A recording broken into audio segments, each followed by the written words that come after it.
जय हिंद दोस्तों। सबसे पहले आप सबको मेरी तरफ से भारत के स्वतंत्रता दिवस की बहुत बहुत शुभकामनाएं। दोस्तों, इस साल यानी कि 15 अगस्त 2025 को हमारे देश को आजाद हुए पूरे 79 साल हो जाएंगे। दोस्तों, 15 अगस्त ये वही दिन है जिस दिन हर भारतीय बड़ी खुशी बड़ी धूमधाम से इस दिन को मनाता है। दोस्तों, इस दिन हम सब भारतीय याद करते हैं उन लोगों को जिन्होंने इस देश के लिए अपना खून बहाया, जिन्होंने अपनी पूरी जिंदगी इस देश के लिए लगाई। दोस्तों, आज हम बात करने वाले इसी वीडियो के माध्यम से उन लोगों की जिन्होंने अपनी जिंदगी अपना सब कुछ इस देश में कुर्बान कर दिया। दोस्तों, जब बात आती है आज़ादी की तो हम ये सोचते हैं कि यार आखिरकार आज़ादी के अंदर सबसे ज़्यादा इंपॉर्टेंट रोल किसका था, वो कौन लोग थे। दोस्तों, आज हम बात करने वाले इसी वीडियो के माध्यम से हम बात करेंगे उन 3 लोगों की, उन 3 देशभक्तों की जिसके बारे में हर लोग जानता, हर आदमी जानता है। पहले महात्मा गांधी, दूसरे सुभाष चंद्र बोस, तीसरे भगत सिंह। दोस्तों, ये 3 नाम ऐसे हैं जिनसे भारत का बच्चा परिचित है।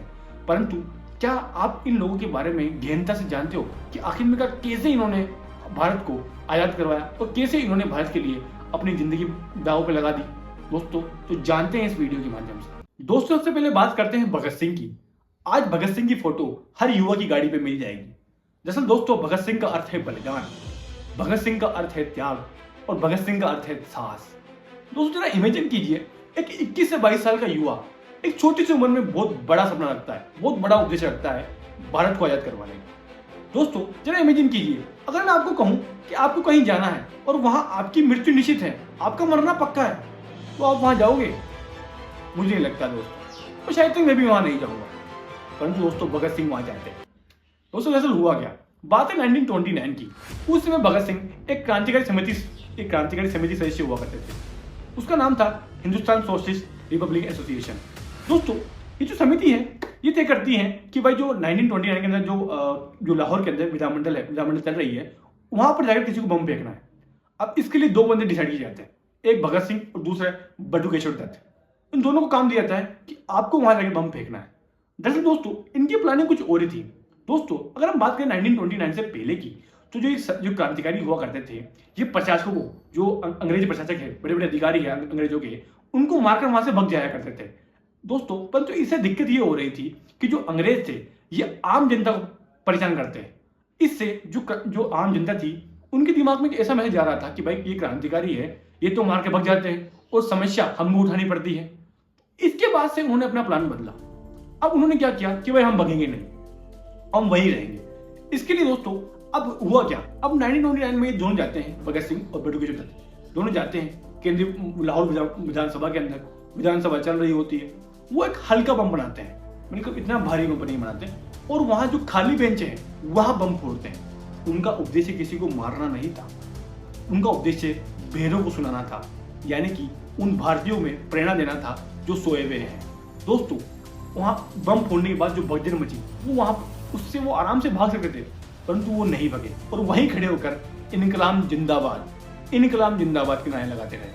दोस्तों, जो भगत सिंह हैं, उन्होंने जो वहां पर जो मीडिया थी उसके माध्यम से युवाओं को संदेश दिया बलिदान का, त्याग का। दोस्तों, अंत में उन्हें फांसी दे दी गई। दोस्तों, भगत सिंह की सबसे बड़ा योगदान था वो यही था कि उन्होंने युवाओं को, उन्होंने पूरे भारतीयों को ये संदेश दे दिया कि भाई देश के लिए कैसे मरा जाता है, देश के लिए कि देश के ऊपर कुछ भी नहीं है। दोस्तों, यही था भगत सिंह का बहुत बड़ा बलिदान। दोस्तों, आज हमारे युवा भाइयों को भी ये जरूरत है कि देश के लिए अपना सब कुछ न्यौछावर कर दे। दोस्तों, बात करते हैं सुभाष चंद्र बोस की। दरअसल सुभाष चंद्र बोस का चयन 1920 के अंदर आईसीएस में होता है। दोस्तों, जो वर्तमान में आईएएस की नौकरी है वो उस जमाने में आईसीएस हुआ करती थी, परंतु 1921 में असहयोग आंदोलन के दौरान वो अपनी नौकरी से त्याग पर देकर भारत आ जाते हैं देश की आजादी के लिए। दोस्तों, ये बहुत बड़ी बात होती है। आज भी आप देखो ना तो आईएएस की नौकरी बहुत कठिन है, और उस जमाने में आईसीएस की नौकरी पाना और भी मुश्किल था। दोस्तों, जहां आज की जो आईएएस आईपीएस है वो आप देख सकते हो, जो अखबारों के अंदर आए दिन कई आईएएस आईपीएस भ्रष्टाचार के मामले में पकड़े जाते हैं। आज का युवा आईएएस आईपीएस बनना चाहता है घपला करने के लिए, भ्रष्टाचार के लिए, पैसा कमाने के लिए, रुतबा पाने के लिए। परंतु दोस्तों, उस जमाने में 1921 के अंदर सुभाष चंद्र बोस अपनी नौकरी छोड़ते हैं देश के लिए। दोस्तों, ये बहुत बड़ी बात होती है। 1938 के अंदर कांग्रेस के अध्यक्ष बनते हैं सुभाष चंद्र बोस। दोस्तों, दरअसल सुभाष चंद्र बोस का जो तरीका था वो गांधी जी से मेल नहीं कर रहा था अहिंसा के मामले में। दोस्तों, सुभाष चंद्र बोस उग्रवादी थे। वो मानते थे कि हिंसा के माध्यम से ही, यानी कि सशस्त्र विद्रोह के माध्यम से ही इन अंग्रेजों को देश से बाहर भगाया जा सकता है। परंतु गांधी जी ऐसा नहीं सोचते थे। इसके कारण वो कांग्रेस से अलग हो गए और विदेश में जाकर उन्होंने आईएनए का गठन किया और आईएनए का संगठन कर वो अंग्रेजों के खिलाफ युद्ध करने लगे। दोस्तों, सुभाष चंद्र बोस ने अपनी सारी सुख सुविधाओं को छोड़कर देश के लिए अपनी पूरी जिंदगी न्यौछावर कर दी और अंत में उनकी मृत्यु भी देश के लिए हुई। उनकी मृत्यु हालांकि अज्ञात है, परंतु दोस्तों उनकी जो शहादत है वो हमेशा याद रखी जाएगी। दोस्तों, बात करते हैं महात्मा गांधी के बारे में। दोस्तों, महात्मा गांधी का जन्म 2 अक्टूबर 1869 के अंदर गुजरात के काठियावाड़ के पोरबंदर नामक जगह पर होता है। महात्मा गांधी के पिता बहुत बड़े दीवान थे, काठियावाड़ के दीवान थे।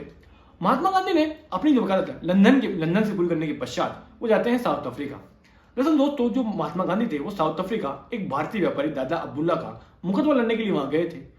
परंतु जब उन्होंने वहां पर भारतीयों की हालत को देखा, भारतीय मजदूरों की कठिन भरी जीवन को देखा, तो उनको बड़ी तकलीफ हुई और वो उनके जीवन सुधारने के लिए संघर्ष में लग गए।